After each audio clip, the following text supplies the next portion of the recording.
As I said in the post-match, New Zealand deserves a lot of credit because they really put up a great display how to bowl with the new ball, and they hit perfect. It's over. It's over. Latham takes the catch. What a performance from New Zealand to defend. Can't really say too much of ifs and buts in cricket because, as I said, we could have done something better, but it doesn't really matter. I didn't go really well in this game, but the day I pack my bag, I'll pack it and I'll be happy on my bed. 22 अक्टूबर 2023 सुबह के 8 बजे धर्मशाला में रविवार को मंच सज चुका है। सारे दर्शक दो अजय टीमों का मुकाबला देखने के लिए उतावले हो रहे हैं। भारतीय प्रशंसक इस बार 2019 की हार का बदला चाहते हैं। भारी भीड़ की वजह से सड़कें जाम हो गई हैं। लंबे इंतजार के बाद जब स्टेडियम का गेट खुला तो लोगों में उत्साह कौंध उठा। हर कोई जल्दी से अपने स्टार खिलाड़ियों को देखना चाहता है। नीले तथा काले रंग की जर्सियां स्टेडियम के बाहर बिक रही हैं। जब टॉस का वक्त आया तो हर तरफ केवल नीली जर्सियां ही दिखाई दे रही हैं। हालांकि कुछ काली जर्सी पहने लोग भी मौजूद हैं, पर उनकी संख्या बेहद कम है। भारत का अभियान टॉस जीतने के साथ शुरू होता है। धर्मशाला की पिच और सभी क्रिकेट प्रेमी एक टक्कर का मुकाबला देखना चाहते हैं। यह आईसीसी क्रिकेट विश्व कप 2023 का मुकाबला है, जो धर्मशाला के HPCA स्टेडियम में भारत बनाम न्यूजीलैंड के बीच खेला जा रहा है। दोनों टीमें अपने चारों मैच जीतकर टूर्नामेंट में अजय बनी हुई हैं। भारत ने पहले टॉस जीतकर न्यूजीलैंड को बल्लेबाजी के लिए आमंत्रित किया। 140 करोड़ों की उम्मीद और प्रार्थनाएं भारत के साथ थीं। वहीं 23 करोड़ की आबादी वाला पड़ोसी देश भारत की हार की दुआएं कर रहा था, क्योंकि इससे पहले भारत ने उसे बुरी तरह से 8वीं बार विश्व कप में हराया था। इस बार भारत को पिछली हार के बदले के साथ साथ विश्व कप में अपने मजबूत इरादे को भी पेश करना था। 12 साल बाद फिर से एक बार विश्व कप भारत होस्ट कर रहा था। 320,000 की आबादी वाला धर्मशाला का स्टेडियम नीली जर्सी से खचाखच भरा हुआ था। नेशनल एंथम के लिए दोनों टीमें मैदान में आ चुकी थी। पहले न्यूजीलैंड फिर भारत का नेशनल एंथम शुरू हुआ और दर्शकों का उत्साह देखने लायक था। भारत ने 2 बदलाव किए। घायल हार्दिक पांड्या की जगह मिस्टर 360 डिग्री सूर्य कुमार यादव और शार्दुल ठाकुर की जगह अनुभवी तेज गेंदबाज मोहम्मद शमी को प्लेइंग 11 में जगह दी। जो टीम इस मैच में जीतेगी वो टॉप पर और जो हारेगी तीसरे नंबर पर चली जाएगी। न्यूजीलैंड के दोनों ओपनर डेवन कॉनवे और विल यंग मैदान में आ चुके थे। बॉल जसप्रीत बुमराह के हाथों में थी। बुमराह की पहली बॉल को स्विंग मिला और दर्शकों का उत्साह बढ़ गया। सभी तरफ से उत्साह भरी आवाजें आ रही थी। न्यूजीलैंड टीम में कोई बदलाव नहीं था। उनका आखिरी मैच का विनिंग कॉम्बिनेशन खेल रहा था। बुमराह की गतिशील बॉलें कॉनवे को परेशान करना शुरू कर चुकी थी। पहला ओवर मैडन डाल बुमराह ने अपनी मंशा साफ जाहिर कर दी कि यहां भारत आसानी से रन नहीं देने वाला। धर्मशाला का खूबसूरत मैदान और नज़ारा मन मोह देने वाला था। मोहम्मद सिराज ने दूसरा ओवर शुरू किया और उनको भी स्विंग मिली। धर्मशाला की आउटफील्ड काफ़ी तेज थी। न्यूजीलैंड के 3 ओवर में 9 रन बन चुके थे। सिराज ने अपने दूसरे ओवर की तीसरी बॉल पर कॉनवे को 0 रन के स्कोर पर अय्यर के हाथों कैच करा न्यूजीलैंड को पहला झटका दिया। उनकी जगह रचिन रविंद्र बैटिंग करने आए। न्यूजीलैंड का 9 रन पर पहला विकेट गिर चुका था।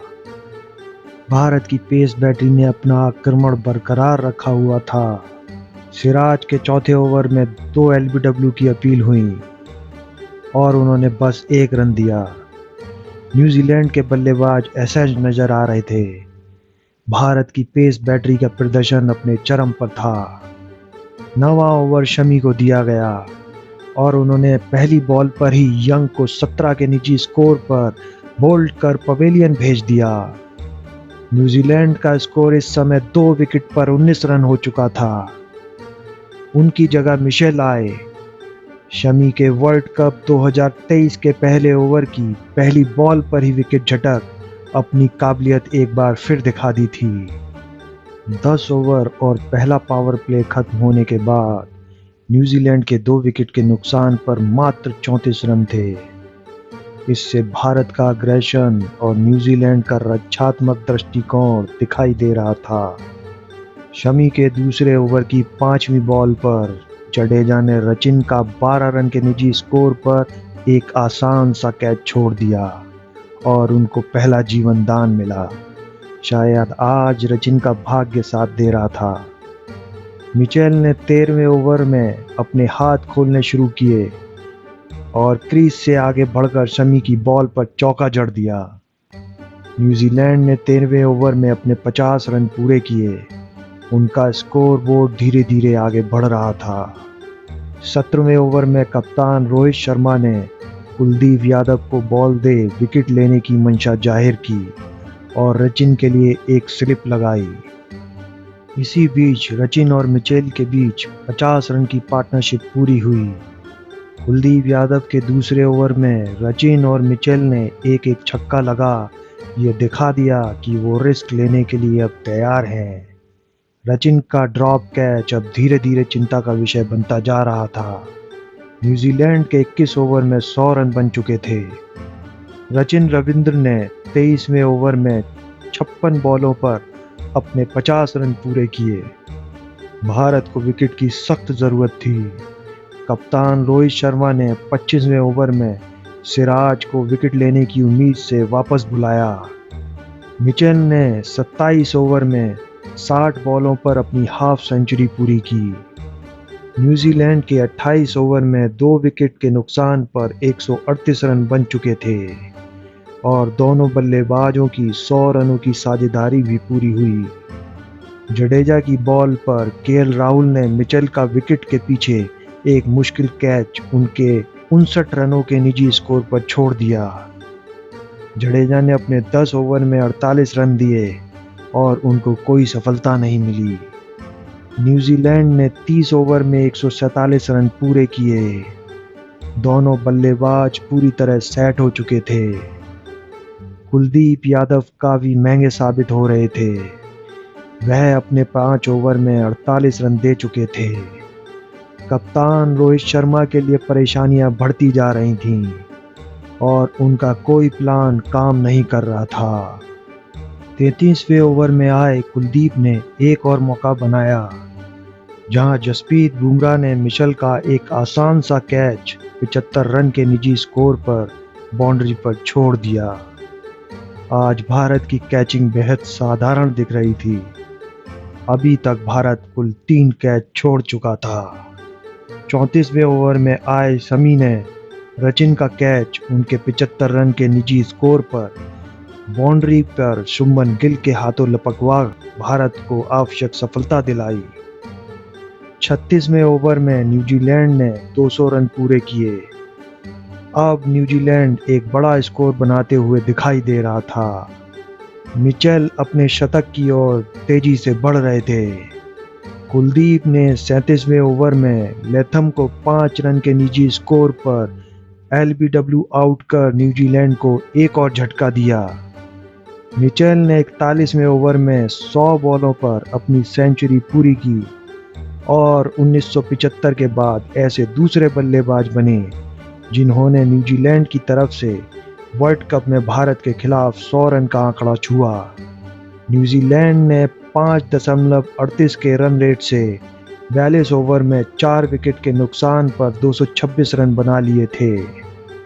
कुलदीप यादव अपना आखिरी ओवर करने आए और 45वें ओवर की दूसरी बॉल पर फिलिप्स को रोहित शर्मा के हाथों लपकवा चलता किया।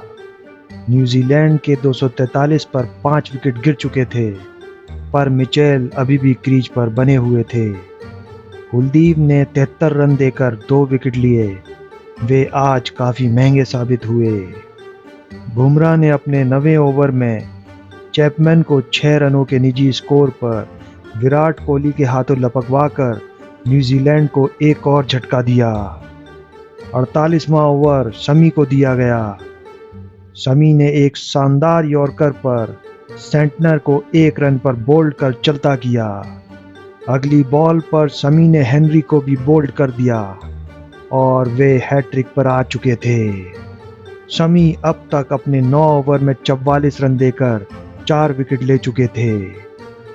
न्यूजीलैंड का स्कोर 8 विकेट के नुकसान पर 260 पहुंच गया था। मिचेल अभी भी 119 रन बनाकर क्रीज पर टिके हुए थे। अब भारत की पेस बैटरी ने फिर से अपना प्रहार चालू कर दिया था और बैक टू बैक यॉर्कर ने न्यूजीलैंड को रन बनाने में मुश्किल खड़ी कर रखी थी। मिचेल एक रन लेकर आगे बढ़ रहे थे। भारतीय गेंदबाज अब कोई मौका नहीं दे रहे थे। आखिरी ओवर की कमान एक बार फिर शमी ने संभाली। मिचेल ने उनकी पहली बॉल पर रन न लेकर यह दिखाया कि वह अब बड़े प्रहार की सोच रहे हैं। अगली ही बॉल पर उन्होंने लो यॉर्कर पे छक्का लगा अपनी क्लास दिखा दी। अगली बॉल पर उन्होंने एक और चौका लगाया। इसी के साथ उन्होंने वनडे का अपना हाई स्कोर भी बनाया। वे सिंगल नहीं ले रहे थे और अब उनकी कोशिश थी कि आखिरी 2 गेंदों पर अधिक से अधिक रन बनाएं। शमी ने उनको 49.5 ओवर पर कोहली के हाथों लपकवा 5 विकेट झटक लिए। न्यूजीलैंड का स्कोर अभी 9 विकेट के नुकसान पर 273 था। आखिरी बॉल पर फर्गुसन रन आउट हुए। न्यूजीलैंड की पारी 273 रनों पर ऑल आउट होकर सिमट गई थी, जो एक बार को 300 रन पार करती नजर आ रही थी। भारत ने आखिरी 10 ओवरों में जबरदस्त गेंदबाजी की। मोहम्मद शमी अकेले ऐसे भारतीय गेंदबाज बने जिन्होंने वर्ल्ड कप में 2 बार 5 विकेट लिए। आखिरी 6 ओवर में न्यूजीलैंड के 36 रनों पर 6 विकेट गिरे। भारत को जीत के लिए 50 ओवर्स में 274 रन बनाने थे। एक्सपर्ट्स मैच को 50-50 बता रहे थे, पर भारतीय क्रिकेट प्रेमी जीत की आस लगाए थे। भारत की तरफ से सलामी ओपनिंग जोड़ी शुभमन गिल और हिटमैन रोहित शर्मा मैदान पर आए। सभी दर्शक अपने हीरोज का उत्साह से स्वागत कर रहे थे। अब देखना होगा कि वे किस तरह की इनिंग की शुरुआत करते हैं और न्यूजीलैंड की 274 रनों की चुनौती का कैसे सामना करते हैं। न्यूजीलैंड की तरफ से ओवर की शुरुआत ट्रेंट बोल्ट ने की और रोहित शर्मा ने बोल्ट की दूसरी बॉल पे ही लेग साइड में शानदार चौका लगा अपना खाता खोल दिया। दूसरे ओवर की शुरुआत हेनरी करने आए। उनकी दूसरी बॉल पर गिल ने लेग साइड पर 1 रन लेकर अपना खाता खोला। रोहित शर्मा ने उनकी 5वीं बॉल आगे बढ़ के छक्का और आखिरी बॉल पर लेग साइड में एक चौका जड़ अपना इरादा जाहिर कर दिया। बोल्ट के दूसरे ओवर की आखिरी बॉल पर रोहित शर्मा का स्लिप में मिचेल ने कैच छोड़ जीवनदान दिया। हेनरी के दूसरे ओवर की आखिरी बॉल पर गिल ने एक शानदार चौका जड़ अपनी अच्छी फॉर्म का प्रदर्शन किया। 4 ओवर के बाद भारत का स्कोर बिना किसी विकेट के नुकसान पर 26 रन हो गया था और दोनों बल्लेबाज अच्छी फॉर्म का मुजाहरा कर रहे थे। 7.4 ओवर में गिल के शानदार चौके की मदद से भारत ने अपने 50 रन पूरे किए। चैंपवेल ने स्पिनर सेंटनर को 90 ओवर में लगा दिया। उनको आगे बढ़ रही भारत की पार्टनरशिप खतरनाक होती नजर आ रही थी। भारत ने 10 ओवर में बिना कोई विकेट खोए 63 रन बना लिए थे। पहला पावर प्ले खत्म हो चुका था और चैंपवेल की परेशानी बढ़ती जा रही थी। उन्होंने लॉकी फर्गुसन को बॉल थमाई। फर्गुसन ने अपनी पहली ही बॉल पर रोहित शर्मा को 46 रन के निजी स्कोर पर प्लेड ऑन कर आउट कर दिया। भारतीय टीम अपना कप्तान खो चुकी थी। अब chess master Virat Kohli crease पर आ चुके थे। और इस समय भारत के 12वें ओवर में 1 विकेट के नुकसान पर 71 रन थे। अपने दूसरे ओवर की दूसरी गेंद पर एक बार फिर फर्गुसन ने गिल का विकेट उनके 26 रन के निजी स्कोर पर ले भारत को दूसरा झटका दिया। भारत अपने दोनों ओपनर खो चुका था। क्रीज पर आए श्रेयस अय्यर ने फर्गसन की चौथी और छठी बॉलों पर शानदार चौके लगाए। धर्मशाला में सर्दी बढ़ती जा रही थी। धीरे धीरे कोहरा घना होता जा रहा था, लेकिन मैदान में दर्शकों के उत्साह से स्टेडियम अभी भी गर्म बना हुआ था। दूसरे ओर से स्पिनर सेंटनर रनों पर ब्रेक लगा रहे थे। कोहरे की वजह से अंपायर्स ने खेल रोक दिया। खेल पूरी तरीके से रोमांचक बन चुका था। कोई भी टीम जीत सकती थी। 10 मिनट के बाद कोहरा छटा और मैच दोबारा शुरू हो गया। स्टेडियम में सियाराम का मन मोहित करने वाला गाना बज रहा था। 15.4 ओवर में अय्यर के एक शानदार चौके की मदद से भारत के 100 रन पूरे हुए। भारत की स्थिति इस खेल में मजबूत होती जा रही थी। बोल्ट ने अपने छठे ओवर में अय्यर को एक बाउंसर पे 33 रन के निजी स्कोर पर पवेलियन भेज दिया। अय्यर की शॉर्ट बॉल की कमजोरी एक बार फिर उजागर हुई। भारत अपना तीसरा विकेट 128 रन पर खो चुका था और अच्छी फॉर्म में चल रहे केएल राहुल मैदान में आ चुके थे। अब भारत को आराम से खेलते हुए स्कोर को आगे बढ़ाने की जरूरत थी। एक अच्छी शुरुआत मिल चुकी थी। भारत 25 ओवर में 140 रनों पर पहुंच गया। विराट कोहली और केएल राहुल बेहद समझबूझ के साथ खेल रहे थे। भारत को अब 25 ओवर में 134 रनों की जरूरत थी और उनके 7 विकेट बाकी थे। भारत ने अपने 150 रन 28वें ओवर में पूरे किए। 32वें ओवर में कोहली और केएल राहुल की 50 रन की पार्टनरशिप पूरी हुई। न्यूजीलैंड के खेमे में चिंता अब साफ तौर पर नजर आ रही थी। न्यूजीलैंड के लिए यह जोड़ी तोड़ना अनिवार्य हो गया था। चारों तरफ हिंदुस्तान की जीत के नारे गूंज रहे थे, जो मैदान में बल्लेबाजों के अंदर जोश भर रहे थे। 33वें ओवर में केएल राहुल 27 रन के निजी स्कोर पर सचिन की पहली गेंद पर एलबीडब्ल्यू हो मैदान से बाहर चले गए। भारत का स्कोर अब 4 विकेट के नुकसान पर 182 था। मैदान में सूर्य कुमार यादव आए और भारत को 107 बॉलों पर 91 रनों की जरूरत थी। न्यूजीलैंड एक ही तरीके से ये मैच जीत सकता था और वह था विकेट लेकर। कप्तान लैथम ने सूर्या के लिए एक स्लिप लगा ली। इसी बीच विराट ने 60 बॉलों पर अपना अर्धशतक पूरा किया। वर्ल्ड कप में कोहली का यह तीसरा 50 था। वर्चस्व की यह जंग अपने चरम पर थी। भारत को 100 बॉलों पर 86 रनों की जरूरत थी और न्यूजीलैंड को 6 विकेट की। ऐसा प्रतीत हो रहा था कि कोहली को बॉल फुटबॉल नजर आ रही हो। सूर्य कुमार यादव 2 रन के निजी स्कोर पर सेंटनर की जबरदस्त फील्डिंग के चलते रन आउट हो गए। इस उतार चढ़ाव वाले खेल में भारत अब परेशानी में आता दिखाई दे रहा था। उनकी जगह रविंद्र जडेजा आए। जडेजा का बल्ला काफी दिनों से खामोश था। दर्शकों के मन में सवाल चल रहा था कि क्या ये इस मैच में कुछ कर पाएंगे। भारत के लिए यह आखिरी बल्लेबाजी की सलामी जोड़ी बची थी। 35 ओवर के बाद भारत 5 विकेट के नुकसान पर 192 रन पर था। वहीं न्यूजीलैंड 3 विकेट के नुकसान पर 187 रनों पर। भारत ने 35.4 ओवर के बाद 200 रन पूरे किए। 38 ओवर की समाप्ति पर भारत को 72 बॉलों में 57 रनों की जरूरत थी।